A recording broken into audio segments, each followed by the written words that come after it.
Hi అండి, అందరికీ నమస్కారం. వెల్కమ్ బ్యాక్ టు తెలుగింటి రుచులు. ఇవాల్టి మన recipe oil rice and mutton curry అండి. ఇంటికి ఎవరైనా బంధువులు వచ్చినప్పుడు క్విక్గా నాన్ వెజ్లో 20 మినిట్స్లో భోజనం తయారు చేయాలనుకున్నట్లయితే ఈ వీడియో చాలా యూజ్ అవుతుందండి. వీడియోలోకి వెళ్లే ముందు ఛానల్ని ఫస్ట్ టైం చూస్తున్న వారైతే ఇలాంటి మరెన్నో అప్డేట్స్ కోసం ఛానల్కి సబ్స్క్రైబ్ అవ్వండి. పక్కనే ఉన్న బెల్ సింబల్ క్లిక్ చేయండి. ముందుగా ఒక గిన్నెలోకి 2 గ్లాసుల వరకు సోనా మసూరిని యాడ్ చేసుకోండి. నెక్స్ట్ అదే గ్లాస్తో బాసుమతి రైస్ని 2 గ్లాసుల వరకు యాడ్ చేసుకోండి. మీరు ఇక్కడ ఆయిల్ రైస్ని కంప్లీట్గా సోనా మసూరితో కానీ బాసుమతితో కానీ ఏ దాంతో అయినా సరే చేసుకోవచ్చండి. నేను ఇక్కడ సమ క్వాంటిటీలో రెండింటిని యూజ్ చేసుకుంటున్నాను. నెక్స్ట్ ఇక్కడ బియ్యాన్ని 2 సార్ల వరకు బాగా కడుక్కొని ఆ నీటినంతా కూడా ఇలా వంపేసి మళ్ళీ వాటర్ని పోసేసి కాసేపు అలా బియ్యాన్ని నాననివ్వండి. అంతలోపు మనం 4 నుండి 5 వరకు ఉల్లిపాయలను అలాగే 8 వరకు పచ్చిమిర్చిని స్లైసెస్గా కట్ చేసుకొని పక్కన పెట్టేయండి. ఆ తర్వాత ఇలా బిర్యానీ దినుసులన్నింటినీ కూడా రెడీ చేసుకోవాలండి. బ్లాక్ స్టోన్ ఫ్లవర్, అనాస పువ్వు, చెక్క, లవంగాలు, షాజీరా, యాలకులు, అలాగే బిర్యానీ ఆకులు, జాపత్రి, పుదీనా, కొన్ని క్యాష్యూస్ ఇలా అన్ని కూడా రెడీ చేసుకొని పక్కన పెట్టేసుకోవాలి. నెక్స్ట్ ఒక రైస్ కుక్కర్లోకి 3 స్పూన్స్ వరకు ఆయిల్ని వేసుకొని ఆయిల్ హీట్ అయిన తర్వాత ఇందాక తీసి పెట్టుకున్న బిర్యానీ దినుసులన్నింటినీ కూడా యాడ్ చేసేసుకొని దూరగా వేయించుకోవాలండి. నెక్స్ట్ ఇవి దూరగా వేగుతున్నప్పుడే ముందుగా స్లైసెస్గా కట్ చేసి పెట్టుకున్న గ్రీన్ చిల్లీని అలాగే ఆనియన్స్ని యాడ్ చేసుకోవాలండి. గుర్తుంచుకోవాల్సిన విషయం ఏంటంటే ఇక్కడ ఆనియన్స్ అనేవి బ్రౌన్ కలర్లో వచ్చేదాకా వేగితేనే మనకు oil rice flavour biryani rice మాదిరి ఉంటుందండి. సో ఇలాగే వేయించుకోవాలి. నెక్స్ట్ ఫ్రెష్గా నూరుకున్న అల్లం, వెల్లుల్లి, కొత్తిమీర పేస్ట్ని 2 స్పూన్స్ వరకు యాడ్ చేసేసుకొని అంతా కలిసేలా బాగా కలుపుకొని పచ్చివాసన పోయేలా 2 మినిట్స్ పాటు ఫ్రై చేసుకోండి. నెక్స్ట్ ఇక్కడ ఇవన్నీ కూడా మగ్గుతున్న సమయంలో గార్నిషింగ్ కోసం క్యాష్యూస్ని ఇలా నెయ్యిలో వేయించుకుంటున్నామండి.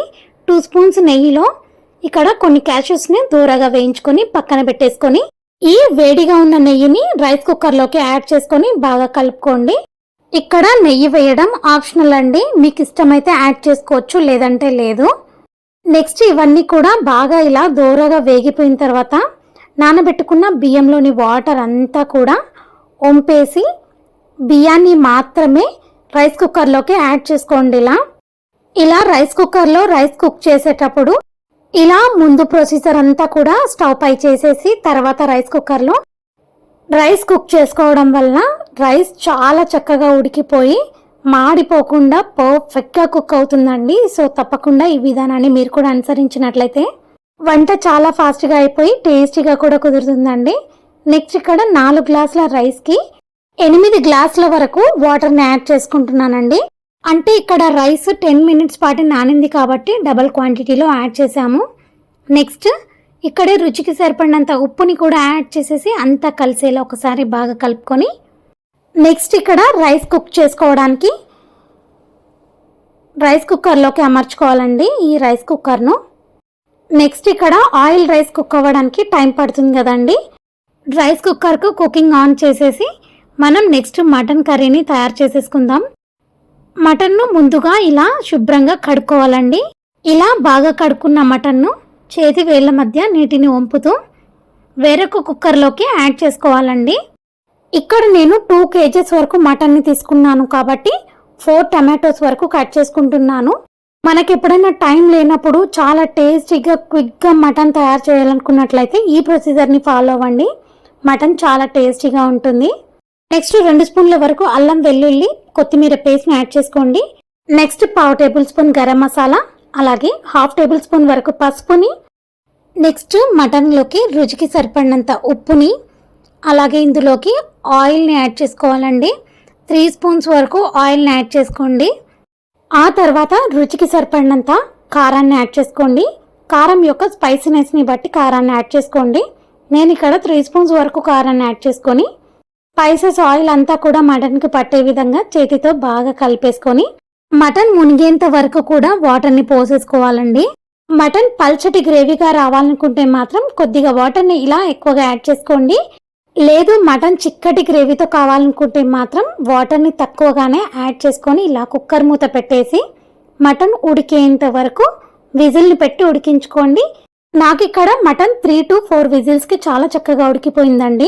నెక్స్ట్ స్టవ్ ఆఫ్ చేసేసి ప్రెషర్ కుక్కర్ లోని ప్రెషర్ అంతా గాలి పోనివ్వండి. ఆ లోపు మనకి ఇక్కడ రైస్ కుక్ అవుతుంది కదండి.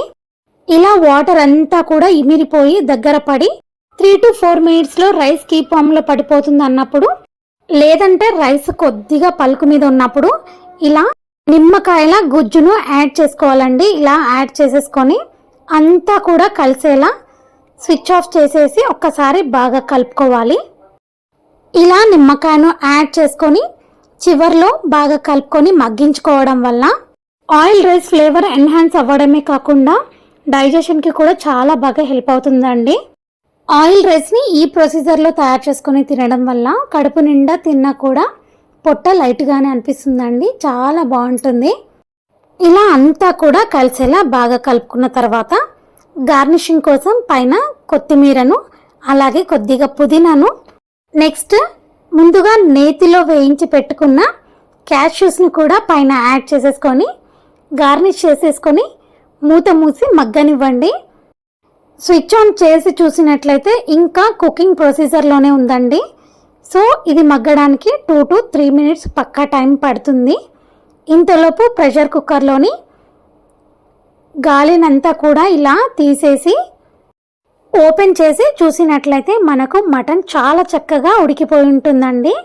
నెక్స్ట్ ఇక్కడ చిక్కని గ్రేవీ కోసం 2 నుండి 3 టేబుల్ స్పూన్స్ వరకు ఎండు కొబ్బరి పొడిని, అలాగే 1/2 టేబుల్ స్పూన్ వరకు మటన్ మసాలాను, అలాగే మరో 1/2 టేబుల్ స్పూన్ వరకు ధనియా పౌడర్ని యాడ్ చేసేసుకొని 2 to 3 మినిట్స్ వరకు సన్నని మంట మీద మగ్గించుకొని ఆ తర్వాత స్టవ్ ఆఫ్ చేసుకొని సర్వ్ చేసుకోవడమేనండి. అంతలోపు ఆయిల్ రైస్ కూడా రెడీ అయిపోతుంది. ఈ విధంగా తయారు చేసుకున్న ఆయిల్ రైస్ అలాగే మటన్ కర్రీ కాంబినేషన్ చాలా బాగుంటుందండి. ఈ వీడియో నచ్చినట్లయితే తప్పకుండా వీడియోని ఒక లైక్ చేసి ఫ్రెండ్స్కి రిలేటివ్స్కి షేర్ చేయండి. అలాగే ఇలాంటి మరిన్నో వీడియోస్ యొక్క డైలీ నోటిఫికేషన్స్ కోసం మర్చిపోకుండా మన తెలుగింటి రుచులు హెల్తీ ఫుడ్ ఛానల్కి సబ్స్క్రైబ్ అవ్వండి. Thank you.